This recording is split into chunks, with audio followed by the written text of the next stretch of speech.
네, 누가복음 9장에서부터 예수님과 제자들의 이 예루살렘을 향한 이 여정을 소개하고 있습니다. 이 누가는 특히 이 예루살렘으로 올라가는 그 상경길, 올라가는 길을 강조하고 있습니다. 이 여행길은 다름이 아닌 제자의 길을 의미하기 때문입니다. 예수님은 이 여행길을 마치고 이 예루살렘에서 십자가에 달려서 죽게 되실 것입니다. 이야기의 전개가 그렇게 흘러가게 될 것입니다.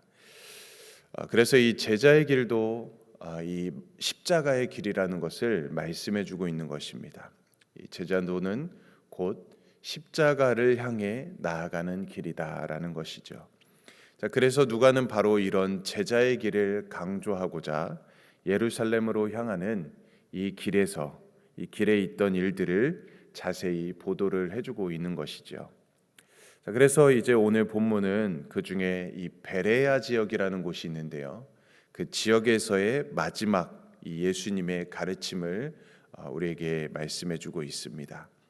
이 베레아 지역은 이 요단의 동편에 있는 그런 지역이라고 할 수 있습니다. 이제 이후에는 요단강을 건너서 유대 지역으로 이제 가시게 되는 그 일정인 것이죠. 자, 그래서 이 예수님은 베레아 지역에서 마지막으로 이 제자도에 대한 이 가장 중요한 그 말씀을 제자들에게 증거해 주십니다.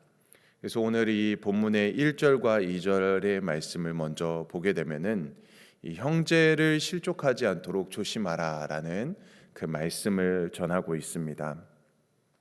1절 말씀을 다시 한번 보면 예수께서 제자들에게 이르시되 실족하게 하는 것이 없을 수는 없으나 그렇게 하게 하는 자에게는 화로다라고 말씀하고 있습니다. 예수님은 작은 자 하나일지라도 실족시킨 자에게는 화가 있을 것이다라고 이렇게 말씀하고 있습니다. 그래서 다른 이들을 실족하게 하느니 차라리 연자 맷돌을 목에 메고 바다에 던져지는 것이 낫다라고까지 말씀해주고 있습니다. 어떻게 보면은 굉장히 무서운 말이 아닐 수 없지요. 이 연자 맷돌이 우리가 생각하는 이 그냥 손으로 돌리는 작은 연자 맷돌이 아닙니다. 그 당시에는 이 나귀가 이렇게 메고서 이렇게 돌리는 큰 그런 연자 맷돌이거든요.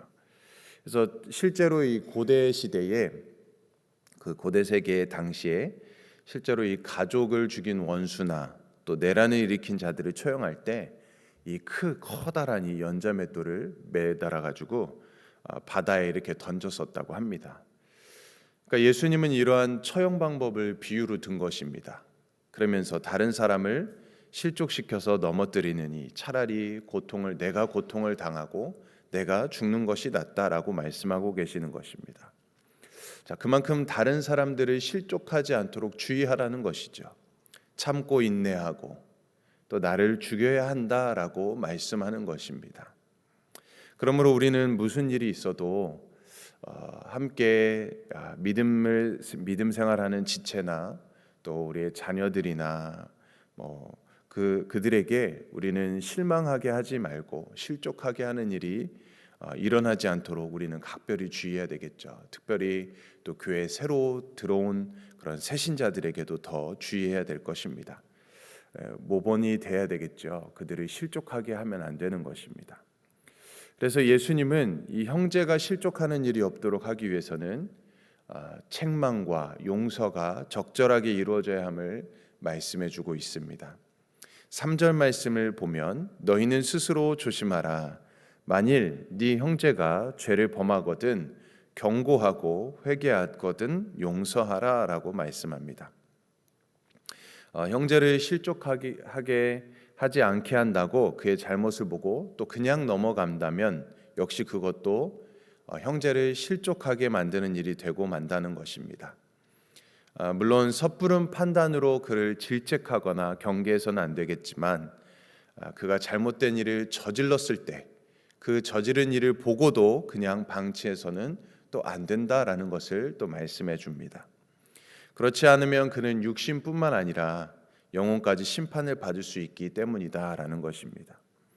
그래서 분명 형제의 잘못이나 죄에 대해서는 경계의 말씀을 해 주어야 된다라는 것이죠.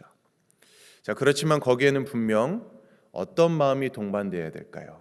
사랑하는 마음, 그 사람을 정말로 아끼는 그 사랑의 마음이 동반이 되어야 된다는 것입니다.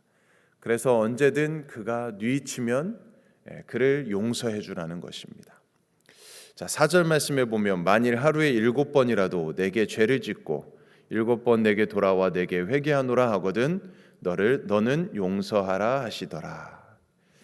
누가 나에게 똑같은 잘못을 계속 저지릅니다. 그런데도 다시 와서 죄송하다, 잘못했다라고 뉘우친다면, 반복한다면 그 사람을 한두 번 용서하다가 그냥 거절하는 것이 아니라, 더 이상 용서하지 않는 것이 아니라 그만큼 우리의 모든 감정이나 이런 것들을 다 내려놓고 영혼을 구원하는 일이 먼저다라는 생각을 가지고 계속해서 되풀이 되더라도 용서하라라고 예수님께서는 말씀해주고 있습니다. 자, 마태복음에서도 우리가 잘 아는 말씀이죠. 베드로에게 하신 70번씩 7번이라도 용서하라는 말씀과 같은 맥락의 말씀을 또 전하고 계십니다. 자, 그래서 끝없는 용서를 강조하신 것입니다. 끝없는 용서. 그렇게 무한한 용서로 형제를 대할 때 그가 실족하지 않고 참된 용서, 또 그 사죄의 은총, 그거 안에 들어올 수 있기 때문입니다. 그래야만 사망에서 구원의 길로 이렇게 돌이킬 수 있기 때문이지요. 자, 그래서 또 5절 말씀을 보면은 사도들은 예수님에게 한 가지를 요청하고 있습니다. 앞에 11장에서 사도들은 기도를 가르쳐 달라고 예수님에게 요청했었는데, 자, 그런데 이번에는 믿음을 달라라고 요청하는 것을 볼 수가 있습니다. 자, 누가복음은 이렇게 제자도를 강조하기 위해서 제자들이 적극적으로 교훈과 믿음을 요청하고 있는 것을 보여주게 됩니다. 자, 제자들은 형제를 실족하지 않게 하고 형제를 무한히 용서하려고 하면 믿음이 있어야 한다라는 사실을 절실하게 느꼈습니다. 자, 그래서 이렇게 믿음을 더하여 달라고 구하고 있는 것이죠. 자, 이에 예수님은 뭐라고 대답하셨을까요? 6절 말씀입니다. 주께서 이르시되 너희에게 겨자씨 한 알만한 믿음이 있었더라면 이 뽕나무더러 뿌리가 뽑혀 바다에 심겨라 하였을 것이요 그것이 너희에게 순종하였으리라. 자, 믿음을 더하여 달라고 하는 그 제자들의 요청에 예수님께서 하신 그 요청의 말씀, 대답의 말씀은 무엇입니까? 예수님은 주의 일을 하는 자에게 있어서 믿음이 크거나 작거나 많거나 적거나가 중요한 것이 아니라고 말씀합니다. 제자들은 믿음의 이 양적 크기에 대해서 말을 하고 있지만, 그 시각으로 이야기를 하고 있지만, 그게 제일 중요한 것이 아니라 과연 내가 지금 믿음으로 그 일을 하고 있는지가 중요하다는 것을 말씀해 줍니다. 믿음으로 하는 일이라면 그것이 겨자씨만한 믿음이라 할지라도 큰 역사가 일어날 것임을 말씀해 주고 계십니다. 여기서 겨자씨가 의미하는 것은 눈에 보일 듯 말 듯한 작은 믿음이라는 의미도 있지만, 더 중요한 것은 그 안에 생명이 있다라는 것을 말씀해 줍니다. 겨자씨는 작을지라도 그 안에 생명이 있다는 것이죠. 그래서 겨자씨와 티끌이 같이 작지만 티끌과 구별되는 것은, 결정적인 차이는 바로 겨자씨는 생명이 있다라는 것입니다. 티끌은 생명이 없습니다. 자, 그래서 아무리 작은 믿음이라 할지라도 생명력 있는 그 믿음, 살아있는 믿음이라면 그것이 크게 역사할 것임을 말씀해 주고 있는 것이죠. 자, 이어서 예수님은 참된 제자의 자세로 종된 모습에 대해서 교훈해 주고 있습니다. 자, 7절과 10절 말씀의 내용을 보면 예수님은 하나의 이야기를 들려주고 계십니다. 지금 막 밭을 열심히 갈고 들어온 종에게 주인이 식사 준비를 시키는 것입니다. 종은 하루 종일 힘들게 일을 하다가 들어왔지만 아무 불평도 없이 주인의 식사를 준비하는 것입니다. 그리고 허기지고 배고픈 상태에서 주인이 식사를 끝마칠 때까지 기다렸다가 비로소 식사를 하게 되는 것이죠. 자, 그렇다고 주인이 종에게 아주 수고했다라는 그런 말 한마디도 없습니다. 주인도 종도 그 일을 당연하게 여기는 것이죠. 주의 제자들은 바로 이와 같은 종의 자세를 가져야 함을 말씀해 주고 있습니다. 10절 말씀입니다. 이와 같이 너희도 명령받은 것을 다 행한 후에 이르기를 우리는 무익한 종이라 우리가 하여야 할 일을 한 것뿐이라 할지니라. 자, 제자들은 주님의 명령을 당연히 행하는 것이지요. 그리고도 우리는 무익한 종입니다. 우리가 해야 할 일을 했을 뿐입니다 라고 생각해야 한다라는 것이죠. 우리들이 꼭 잊지 말아야 할 중요한 믿음의 태도인 것입니다. 우리는 보상이 따르는 신앙생활을 하고 싶어 하지 않습니까? 내가 한 것에 따르는 응당한 대가를 기대하며 살아가는 것이 아닐까. 물론 성경은 분명 우리가 하나님은 행한 대로 갚아주신다라고 말씀해 주십니다. 분명 이 땅에서 우리가 행한 일에 대한 하나님은 그 모든 것들을 기억해 주시고 반드시 갚아주실 것이고 칭찬해 주실 것입니다. 자, 그렇지만 우리 입장에서 주의 일을 하면서 보상을 바라고 대가를 기대해서는 안 된다라는 것이죠. 그러면 참 제자의 삶을 살아갈 수 없다라는 것입니다. 자, 오늘 말씀처럼 나는 무익한 종입니다. 내가 해야 할 일을 한 것뿐입니다 라는 고백을 우리는 잊지 말아야 할 것입니다. 자, 역사적으로 그리고 오늘 이 시대에도 마찬가지입니다. 주의 일에 크게 쓰임받는 사람들이 결국은 실족하고 넘어지는 일들이 왜 벌어질까요? 자신이 무익한 종이라는 사실, 해야 할 일을 했을 뿐이라는 사실을 잊어버리기 때문입니다. 자신의 능력으로 큰 일을 감당했고 남보다 더한 일을 열심히 감당했는데 그 헌신을 열심히 봉사하고 헌신했는데 라고 생각합니다. 결국에는 종됨을 잊어버리고 어느새 주인의 자리에 위치해 있는 것이죠. 자, 그러므로 주님의 제자된 우리들은 주님의 종된 자들이라는 사실을 날마다 기억해야 합니다. 주님이 나를 제자로 삼아주시고 종으로 삼아주셔서 우리를 먹이시고 입히시고 재워주시고 하늘나라에 머물 처소까지 예배해 주셨다는 것, 그 마련해 주신 것만으로도 우리는 감사해야 되고 그 갚을 수 없는 은혜를 받은 자들이라는 사실을 기억하며 감사로 살아가야 되는 것입니다. 자, 그러면 이 땅에서 무슨 큰 일을 하고 무슨 대단한 헌신을 하고 목숨까지 내놓는다고 할지라도 주님의 은혜에 비하면 우리는 무익한 종일 뿐이라는 사실을 기억해야 되는 것이죠. 마땅히 주님의 명령에 따라서 해야 할 일을 한 것뿐이라는 사실을 우리는 기억해야 되는 것입니다.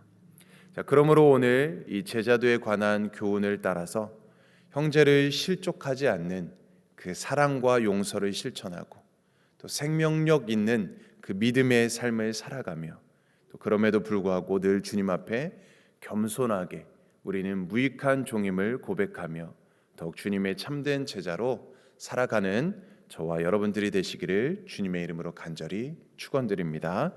아멘. 우리 함께 기도하겠습니다. 사랑과 은혜가 풍성하신 하나님 아버지, 오늘도 새벽을 깨워 말씀 앞에 서게 하시니 감사드립니다.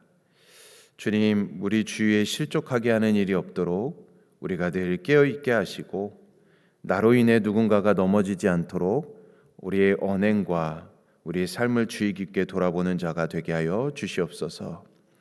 또한 우리에게 상처를 주는 자라도 주님께서 명하신 대로 7번이라도 용서하는 넓은 마음과 순종하는 믿음을 허락하여 주시옵소서. 주님, 제자들이 주님께 간절히 구했던 것처럼 저희도 이 아침에 고백합니다. 주여, 우리에게 믿음을 더하여 주시옵소서.